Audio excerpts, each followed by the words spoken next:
Next chapter start करने जा रहे हैं, रिटायरमेंट और death of A partner. Partnership में ये थर्ड चैप्टर हमारा,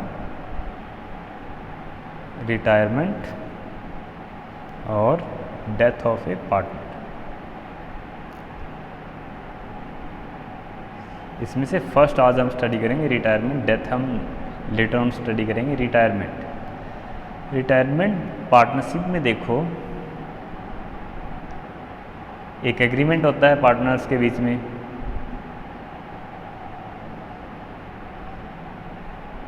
पार्टनरशिप एक एग्रीमेंट के थ्रू एस्टेब्लिश होती है। जैसे हम एग्जांपल ले लें, ए, बी और सी तीन पार्टनर थे, तीनों के बीच एक एग्रीमेंट हुआ, उससे पार्टनरशिप हमारी एस्टेब्लिश हुई। अब जब तक ये चाहें तब तक पार्टनरशिप में रह सकते हैं, लेकिन जब भी उनमें से किसी एक पार्टनर को ये लगता है कि अब मैं इस पार्टनरशिप में नहीं रहना चाहता, तो वो एक नोटिस दे करके एडवांस में बाकी सभी पार्टनर्स को नोटिस दे करके फर्म से रिटायरमेंट ले सकता है। जैसे हम मान लेते हैं कि बी रिटायर होना चाहता है, बी फर्म से रिटायर होना चाहता है, इट मीन्स वो फर्म से बाहर निकलना चाहता है। अब वो ए और सी के साथ कंटिन्यू नहीं करना चाहता इस पार्टनरशिप फॉर्म में, तो बी को क्या करना होगा, एक एडवांस नोटिस देना होगा। बिना एडवांस नोटिस के कोई भी पार्टनर रिटायर नहीं हो सकता, एक एडवांस नोटिस देना होगा बाकी रिमेनिंग जो पार्टनर उनको कि अब मैं रिटायरमेंट लेने जा रहा हूँ पार्टनरशिप फॉर्म से। अब एडवांस नोटिस देने के बाद, अब वो एडवांस नोटिस पार्टनर्स में पहले ही डिसाइड होता है। जब पार्टनरशिप एग्रीमेंट किया जाता है तभी डिसाइड हो जाता है कि वो 1 वीक का होगा या 15 डेज़ का होगा या 1 मंथ का होगा। वो टाइम पीरियड पहले ही डिसाइड हो जाता है कि आप कितने टाइम पहले नोटिस दोगे। एडवांस नोटिस देने के बाद बी फर्म से क्या ले लेगा, रिटायरमेंट ले लेगा। अब बी जैसे ही रिटायरमेंट लेगा, बाकी पार्टनर कौन कौन रहेंगे, ए और सी। लेकिन जो एग्रीमेंट हुआ था वो ए, बी और सी के बीच हुआ था, तो पार्टनरशिप जो फ्रेम हुई थी वो ए, बी और सी के बीच फ्रेम हुई थी। अब ये जो ओल्ड पार्टनरशिप थी हमारी, ये ओल्ड पार्टनरशिप थी, ये कम्स टू एन एंड, ये समाप्त हो जाती है। हमारी ओल्ड पार्टनरशिप समाप्त हो जाती है। अब ए और सी के बीच में पार्टनरशिप रहेगी, ए और सी के बीच में एक न्यू पार्टनरशिप एस्टेब्लिश होती है। न्यू पार्टनरशिप हमारी एग्जिस्ट करती है ए और सी के बीच में, क्योंकि ओल्ड पार्टनरशिप हमारी समाप्त हो जाती है जैसे ही बी रिटायरमेंट लेता है, या कोई नया पार्टनर अगर इसमें एडमिट हो जाता है तब भी ओल्ड पार्टनरशिप हमारी क्या हो जाती है, समाप्त हो जाती है। न्यू पार्टनरशिप होती है जब आपके रिमेनिंग पार्टनर बिजनेस कंटिन्यू करते हैं। तो जब भी एक पार्टनर रिटायर होता है, पार्टनरशिप का एंड होता है, पार्टनरशिप फर्म का नहीं। अब जैसे मान लेते हैं कि यहाँ ए, बी, सी तीन पार्टनर थे, ये फर्म चला रहे थे आपकी XYZ लिमिटेड, मान लेते हैं इनकी फर्म का नाम था XYZ लिमिटेड। अब ये फर्म थी, अब इस फर्म का डिसोल्यूशन नहीं हुआ, इस फर्म का समापन नहीं हुआ। समापन किसका हुआ है, ओल्ड पार्टनरशिप का समापन हुआ है। ठीक है, ये ध्यान रखना आपने, जब भी कोई नया पार्टनर एडमिशन लेता है या जब भी कोई पार्टनर रिटायर होता है तो केवल पार्टनरशिप का समापन होता है, पार्टनरशिप फर्म का नहीं। पार्टनरशिप फर्म का समापन पार्टनरशिप से अलग है। अब इनके बीच में जो ठहराव था या जो एग्रीमेंट था वो तो ख़त्म हो गया, क्योंकि बी बाहर निकल गया, वो एग्रीमेंट तो कैंसिल हो गया। अब इनके बीच में एक नया एग्रीमेंट होता है ए और सी के बीच में, वही हमारी न्यू पार्टनरशिप कहलाती है। ठीक है, तो इस तरीके से हर एक पार्टनर को राइट है कि वो एक एडवांस नोटिस के साथ पार्टनरशिप से रिटायरमेंट ले सकता है। अब जैसे ही पार्टनरशिप से रिटायरमेंट लेगा बी, हम मान रहे हैं कि पार्टनरशिप से वो रिटायरमेंट ले रहा है। अब बी को क्या क्या अमाउंट मिलेगा, बी को क्या क्या अमाउंट मिलेगा, एक तो उसने जो कैपिटल लगा रखी थी, वो उसे वापस दी जाएगी, क्योंकि ए और सी कंटिन्यू कर रहे हैं, तो जो कैपिटल बी ने इन्वेस्ट कर रखी थी वो उसे वापस दी जाएगी। दूसरा, जो एक्यूमुलेटेड प्रॉफिट है, एक्यूमुलेटेड प्रॉफिट या रिजर्व, जो भी फर्म ने कमाए थे, अब ए, बी, सी तीनों जब पार्टनर थे, फर्म ने प्रॉफिट कमाए थे करीबन 5 लाख के, उसमें से 3 लाख डिस्ट्रीब्यूटेड थे, 2 लाख आपके अनडिवाइडेड थे, तो आपके पास जो एक्यूमुलेटेड प्रॉफिट रहेगा वो 2 लाख का रहेगा। उसमें तो बी भी पार्टनर था, बी ने भी उस दौरान ए और सी का साथ दिया था वो प्रॉफिट जनरेट करने के लिए, तो सीधी सी कॉमन सेंस की बात है कि बी भी उसमें हिस्सेदार है, तो एक्यूमुलेटेड प्रॉफिट में भी बी अपना हिस्सा लेगा। इसके साथ साथ जब भी रिटायर हो रहा है तब भी आपको क्या करना है, revaluation of assets and liability.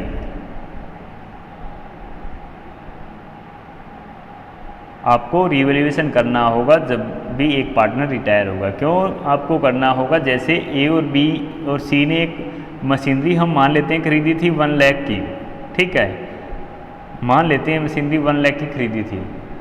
अब इस पे डेप्रिसिएशन लगती है हर साल। अब 5 साल बाद बी रिटायर हो रहा है, मान रहे हैं 5 साल बाद बी रिटायर हो रहा है और हर साल आपकी 10% की रेट से डेप्रिसिएशन लगती है। तो आज मशीनरी की वैल्यू आपकी 50,000 होगी बुक्स में, लेकिन अगर आप इसे सेल करने जाते हो तो ये सेल होती है 30,000 की, सेल होती है आपकी 30,000 की।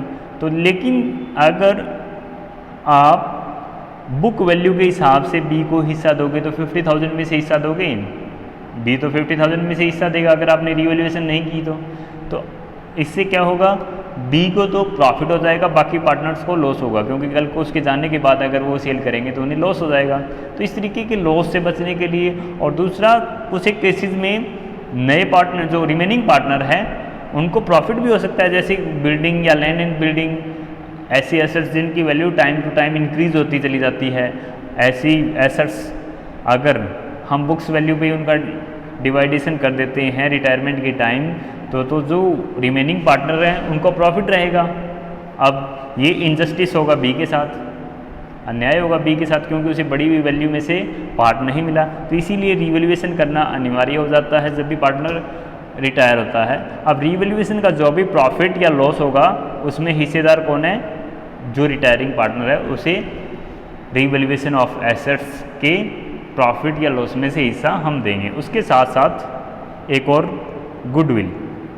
गुडविल की वैल्यूएशन भी की जाएगी जब पार्टनर रिटायर होता है। जैसे एडमिशन के टाइम हमने वैल्यूएट की थी वैसे ही वैल्यूएशन होती है गुडविल की।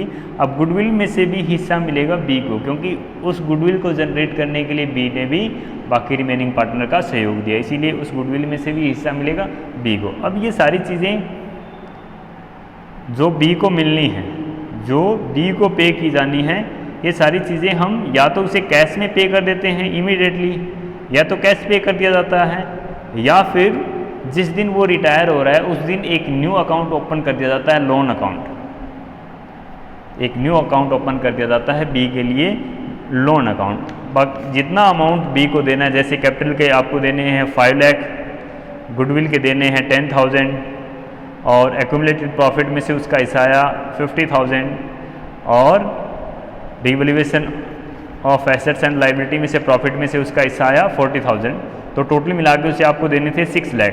तो या तो 6 लाख आपको इमीडिएटली पे कर देने हैं रिटायरिंग पार्टनर को, या फिर आप क्या करोगे 6 लाख ट्रांसफ़र कर दोगे, जो रिटायरिंग पार्टनर है उसका एक न्यू अकाउंट आप ओपन कर दोगे, उसके लोन अकाउंट में ट्रांसफ़र कर दोगे कि उसने पार्टनरशिप फर्म को 6 लाख का लोन दिया हुआ है। ऐसा आप ट्रीट करोगे उसी दिन से जिस दिन से वो रिटायर होता है, ठीक है। तो ये तो था कि जब पार्टनर रिटायर होगा तो उसे क्या क्या राइट है, किन किन में वो पार्ट लेगा, ठीक है। उसके बाद क्या क्या अकाउंटिंग प्रॉब्लम है, अकाउंटिंग प्रॉब्लम हमें कौन कौन सी सोल्व करनी होगी जब भी एक पार्टनर रिटायर होगा। तो अकाउंटिंग प्रॉब्लम कौन कौन सी होगी, सबसे पहले तो हमें new ratio, new profit sharing ratio calculate करना होगा। जैसे हमने कैलकुलेट किया था न्यू एडमिशन के टाइम, वैसे ही हम रिटायरमेंट के टाइम भी new profit sharing ratio calculate करेंगे। कैसे कैलकुलेट करेंगे, क्योंकि यहाँ से बी एग्जिट कर जाता है पार्टनरशिप से, तो ए और सी रह गए। ए और सी इन फ्यूचर किस रेशियो में प्रॉफिट डिवाइड करेंगे, वो इनका न्यू रेशियो होगा। न्यू पार्टनरशिप अगर फ्रेम हो रही है तो न्यू प्रॉफिट शेयरिंग रेशियो भी आपको कैलकुलेट करना होगा। तो पहली प्रॉब्लम तो आपको ये सोल्व करनी होती है। दूसरी प्रॉब्लम ट्रीटमेंट ऑफ गुडविल, आप गुडविल को कैसे ट्रीट करोगे वो भी आपको सोल्व करनी है। जैसे हमने एडमिशन के टाइम पे ट्रीटमेंट किया था वैसे ही आप रिटायरमेंट के टाइम पे भी गुडविल की ट्रीटमेंट करोगे। उसके बाद नेक्स्ट है आपका accounting treatment of revaluation of assets and liability, आप रीवैल्यूएशन करोगे, या हम लिख सकते हैं accounting treatment of revaluation of assets and liability. Assets and liability का रीवैल्यूएशन करके आप उसे कैसे ट्रीट करोगे आपके सामने नेक्स्ट समस्या जो है वो ये है। उसके बाद यहीं से आप विजरों को कैसे ट्रीट करोगे, treatment for reserve and accumulated profit, आप उनको कैसे ट्रीट करोगे, ठीक है। उसके बाद आप रिटायरमेंट जो ले रहा है पार्टनर उसको पेमेंट कैसे करोगे, जो रिटायरिंग पार्टनर है उसको जितनी आपने पेमेंट करनी है वो कैसे आप करोगे, कैश करोगे या लोन अकाउंट में ट्रांसफ़र करोगे, तो वो भी आपके लिए प्रॉब्लम है, वो आप कैसे सोल्व करोगे। उसके बाद एक आप कर सकते हो जैसे हमने लास्ट चैप्टर में अभी भी किया था, एडजस्टमेंट। एक पार्टनर की रिटायरमेंट के बाद आप अपनी कैपिटल को एडजस्ट भी कर सकते हो, adjustment of capital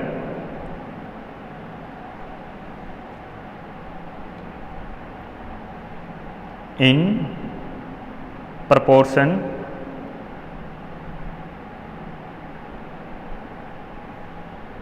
to profit sharing ratio. आप कैपिटल को प्रॉफिट शेयरिंग रेशियो के अकॉर्डिंग एडजस्ट भी कर सकते हो। अब इसमें से सबसे पहली प्रॉब्लम हम डिस्कस करने जा रहे हैं, calculation of new profit sharing ratio. New profit sharing ratio आप कैसे कैलकुलेट करोगे, ठीक है। अब न्यू प्रॉफिट शेयरिंग रेशियो जैसे हमने एग्जांपल लिया है, ए, बी और सी 3 पार्टनर थे, अब इनमें से बी रिटायरमेंट ले रहा है। अब एक सिचुएशन तो आपके सामने ये होगी कि आपको रिटायरमेंट, बी की रिटायरमेंट के बाद आपको न्यू रेशियो नहीं दिया जाता। बी की रिटायरमेंट होगी, उसके बाद आपको ए और सी के बीच में अगर new profit sharing ratio given नहीं है, if new profit sharing ratio of remaining partner, if new profit sharing ratio of the remaining partner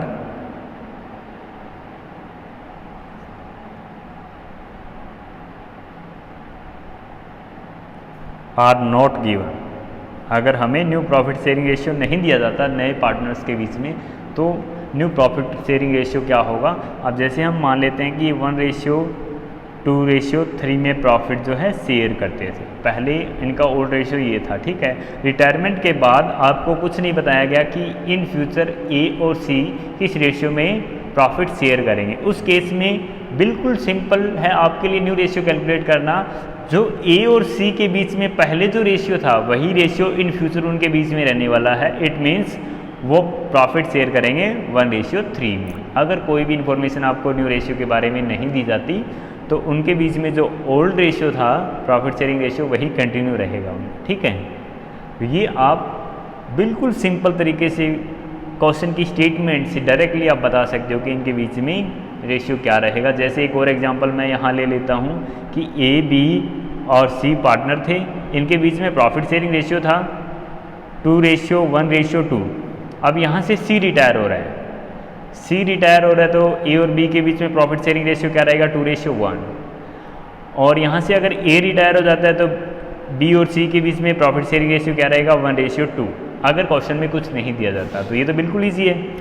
अब सेकंड इस पे बेस्ड क्वेश्चन है वो आप खुद ही कर लेना, क्योंकि करवाने वाला क्वेश्चन है ही नहीं है, वैसे भी मैंने बता दिया आपको। उसके बाद नेक्स्ट जो आपकी प्रॉब्लम है, सम टाइम आपको क्या दिया जाएगा, सेकंड सिचुएशन, ये तो फर्स्ट सिचुएशन थी, सेकंड सिचुएशन में आपको क्या कहा जाता है, some time the remaining partner, some time the remaining partners purchase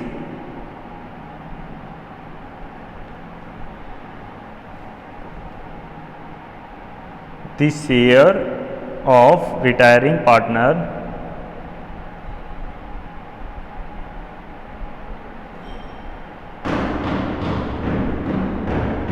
in some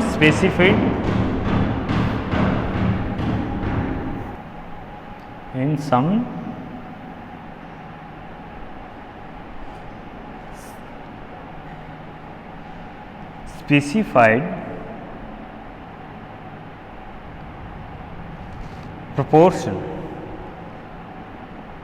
अगर जो रिमेनिंग पार्टनर है वो रिटायरिंग पार्टनर के शेयर को एक स्पेसिफिक प्रोपोर्शन में परचेज कर लेते हैं, फिर आप न्यू रेशियो कैसे कैलकुलेट करोगे? देखो जैसे हमने ये एग्जांपल लिया था कि ए, बी और सी 3 पार्टनर थे, वो 1:2:3 में अपना प्रॉफिट शेयर करते थे। अब इनमें से बी रिटायर हो रहा है। अब बी का हिस्सा था। अब जैसे हम यहाँ मान लेते हैं कि अगर फर्म का प्रॉफिट होता है टोटल 1 लाख, फर्म का टोटल प्रॉफिट 1 लाख होता, तो इनके बीच में किस तरीके से डिवाइड होता? इसको मिलते 20,000 ए को, बी को मिलते 40,000 और सी को मिलते प्रॉफिट हमें 1,20,000 लेना होगा ताकि अच्छे से डिवाइड हो जाए। अगर प्रॉफिट फर्म का 1,20,000 होता तो ए को मिलते 20,000, बी को मिलते 40,000 और सी को मिलते 60,000। ठीक है, अब इस तरीके से प्रॉफिट डिवाइड हो रहा है। अब बी अगर रिटायर हो जाए और प्रॉफिट हमारा सेम ही रहे नेक्स्ट ईयर भी, तो ये जो बी का प्रॉफिट का हिस्सा था 40,000 जो उससे मिल रहा था पहले, अब ये हिस्सा ए और सी को मिलेगा। ए और सी को मिलेगा। ए और सी अब क्या कर रहे हैं? गेन कर रहे हैं, उसे कुछ ना कुछ एक्स्ट्रा प्राप्त हो रहा है। अब ये एक स्पेसिफिक रेशियो में अगर एक्वायर कर लेते हैं, ये वाला शेयर एक स्पेसिफिक प्रोपोर्शन में अगर प्राप्त करते हैं, तो कैसे आप कैलकुलेट करोगे न्यू प्रॉफिट शेयरिंग रेशियो? अब इस पे बेसिक क्वेश्चन हम सोल्व कर लेते हैं ताकि अच्छे से आपको समझ में आ जाए।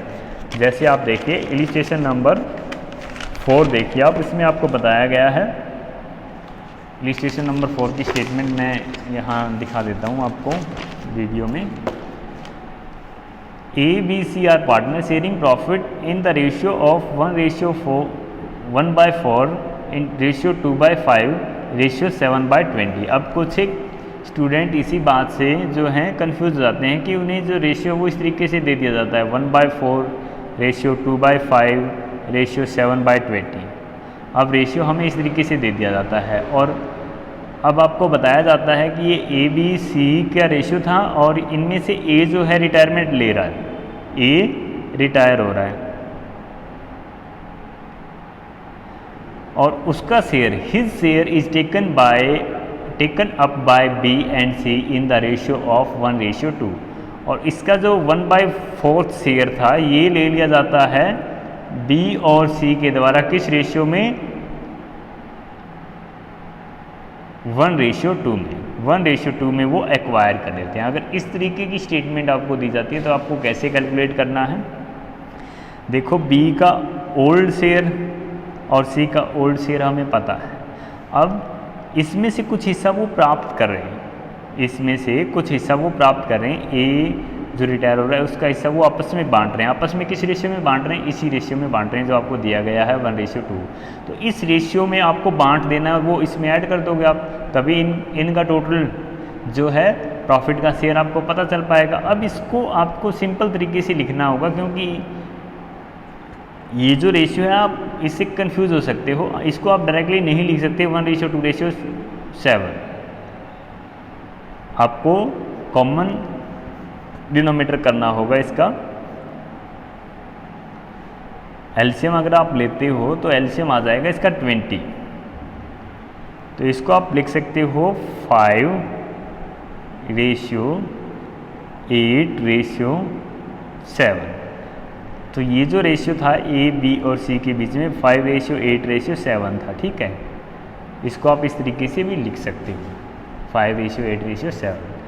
अब रिटायर कौन हो रहा है? ए रिटायर हो रहा है। ए जो रिटायर हो रहा है उसका शेयर कितना निकाला हमने? 5/20। ठीक है, 5/20 को एक्वायर कर लेते हैं बी और सी किस रेशियो में? 1:2 में। B share after retirement of A की रिटायरमेंट के बाद बी का शेयर क्या होगा? बी का जो ओल्ड शेयर था, ओल्ड शेयर देखो बी का क्या था? 8/20 था।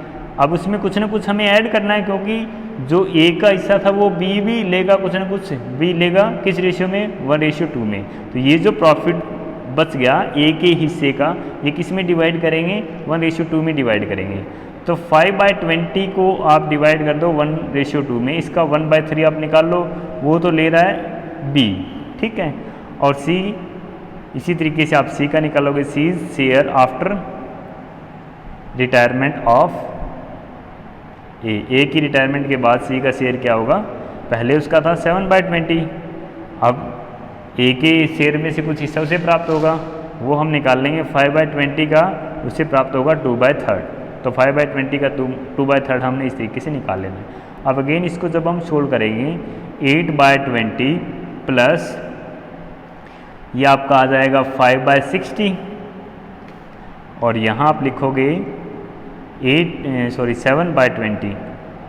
7/20 प्लस 10/60, ठीक है।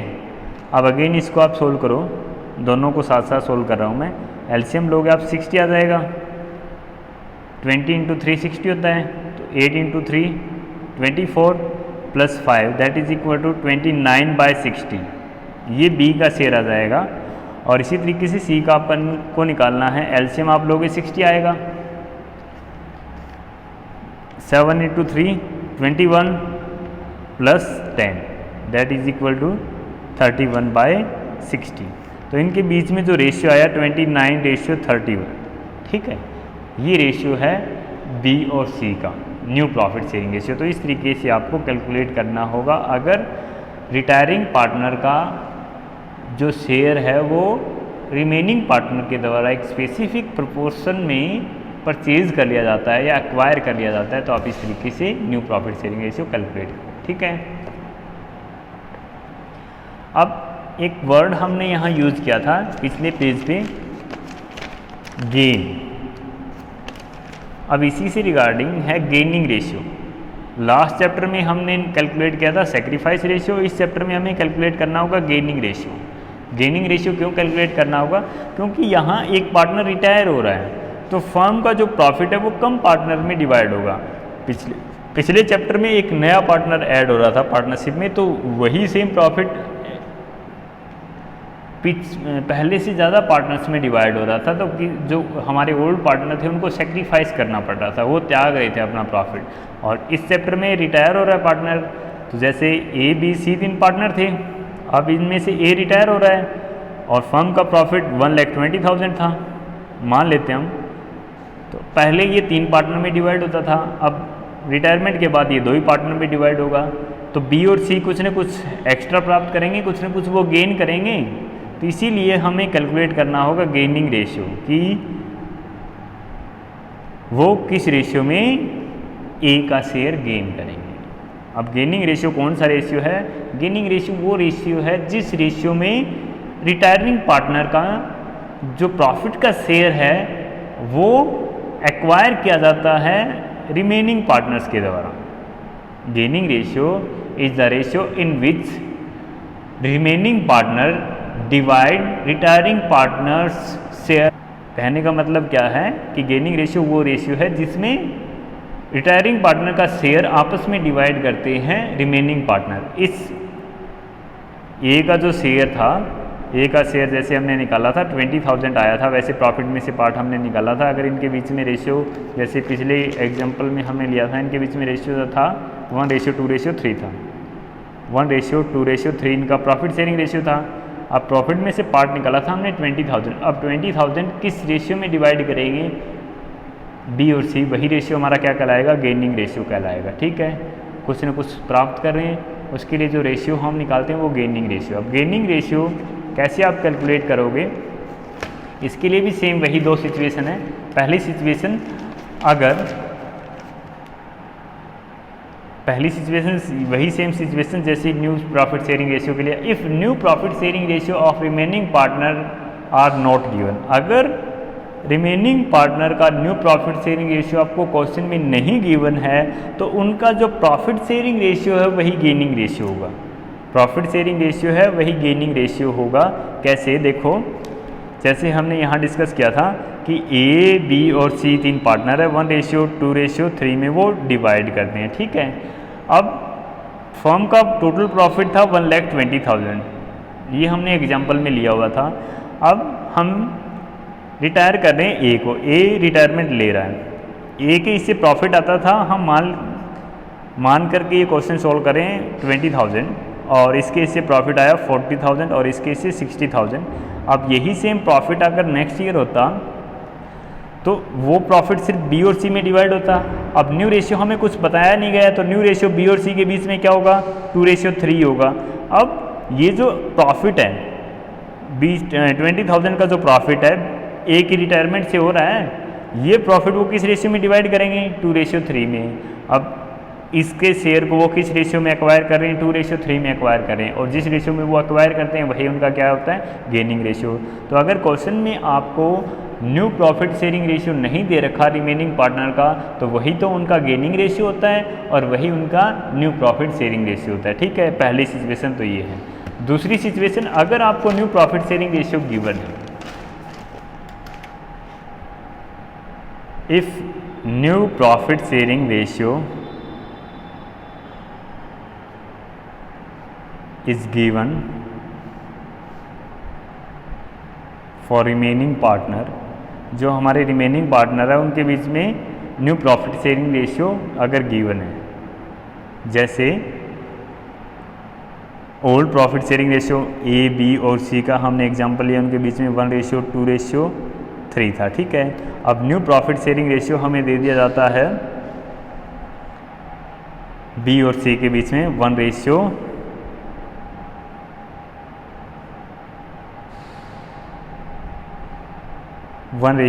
इनके बीच में न्यू प्रॉफिट शेयरिंग रेशियो है। ये ओल्ड रेशियो था, ये न्यू रेशियो है। ए रिटायर हो जाता है, 2 ही पार्टनर रहते हैं। ठीक है, तो अब 2 पार्टनर बी और सी का गेनिंग रेशियो आप कैसे निकालोगे, गेनिंग रेशियो कैलकुलेट करने के लिए आपके लिए जो फॉर्मूला बनेगा वो क्या बनेगा, याद रखने की आपको आवश्यकता नहीं है कितना वो गेन करे, आपको तो यही निकालना है। अब उनका ओल्ड हिस्सा क्या था और न्यू हिस्सा क्या है, इनके कंपैरिजन बेस आप गेनिंग निकालोगे। गेन कर रहे हो इट मीन्स आप कुछ एक्स्ट्रा प्राप्त कर रहे हो पहले से, तो आपका जो न्यू रेशियो है वो ज़्यादा होगा पहले के रेशियो से। तो आपको क्या करना है, new ratio minus old ratio, new ratio minus old ratio, ये फॉर्मूला बन जाएगा गेनिंग रेशियो का। देखो सेक्रीफाइस रेशियो का जो फॉर्मूला था वो इसका उल्टा था, old ratio minus new ratio था उसमें, लेकिन गेनिंग रेशियो में क्या होगा, new ratio minus old ratio. अब ये थ्योरी किस बेस पे काम करती है कि गेनिंग रेशियो में नया जो शेयर होता है वो ज़्यादा होता है पुराने शेयर से। पार्टनर्स के बीच में जो प्रॉफिट डिस्ट्रीब्यूट होता है उसका जो शेयर होता है वो न्यू शेयर ज़्यादा होता है ओल्ड शेयर से, तो हम न्यू में से ओल्ड लेस कर देते हैं, तो वो हमारा आता है गेनिंग रेशियो। अगर ओल्ड रेशियो या ओल्ड शेयर ज़्यादा है न्यू से, तो हम ओल्ड में से न्यू करते हैं लेस, फिर वो क्या हो जाता है, सेक्रीफाइस हो जाता है, क्योंकि नए में उसे कम मिल रहा है, तो हम सेक्रीफाइस रेशियो उस तरीके से कैलकुलेट करते हैं। सेक्रीफाइस रेशियो का भी मैं साथ के साथ फॉर्मूला लिख देता हूँ। Sacrifice ratio is equal to, हमने क्या डिस्कस किया हुआ है, old ratio minus new ratio. ठीक है, अब इस क्वेश्चन में हमें न्यू रेशियो दिया गया है, अब आप सेक्रीफाइस रेशियो या गेनिंग रेशियो कैलकुलेट कर सकते हो। हमें नहीं पता कौन सेक्रीफाइस करेगा कौन गेन करेगा, 2 पार्टनर हैं बी और सी, तो जब भी रिटायरमेंट होगी हम गेनिंग रेशियो कैलकुलेट करेंगे। बी के लिए गेनिंग रेशियो कैसे कैलकुलेट होगा, बी का न्यू शेयर कितना है, 1/3 है, और ओल्ड शेयर उसका कितना था, 2/6 था। 2/6 था, 1 + 2 + 3, 2/6 हम इसमें से लेस कर देंगे, एलसीएम आ गया आपका 6, 2 - 2 दैट इज इक्वल टू 0। तो बी जो है कुछ भी गेन नहीं कर रहा। अब सी का हम निकाल लेंगे, सी का न्यू रेशियो है 2/3 और ओल्ड रेशियो क्या था, 3/6। एलसीएम आपका आ गया 6, 4 - 3 दैट इज इक्वल टू 1/6। तो ये 1/6 जो है वो पूरा का पूरा सी गेन कर रहा है इस क्वेश्चन में। तो इस तरीके से आपको गेनिंग रेशियो कैलकुलेट करना है। ठीक है, तो अब आप क्वेश्चन सोल्व कर लोगे गेनिंग रेशियो और न्यू प्रॉफिट शेयरिंग रेशियो पे बेस 7 क्वेश्चन है इस चैप्टर में, वो आप कंप्लीटली सोल्व कर लोगे। अगर कोई प्रॉब्लम आती है तो मुझे बता देना, हम डिस्कस कर लेंगे। Thank you.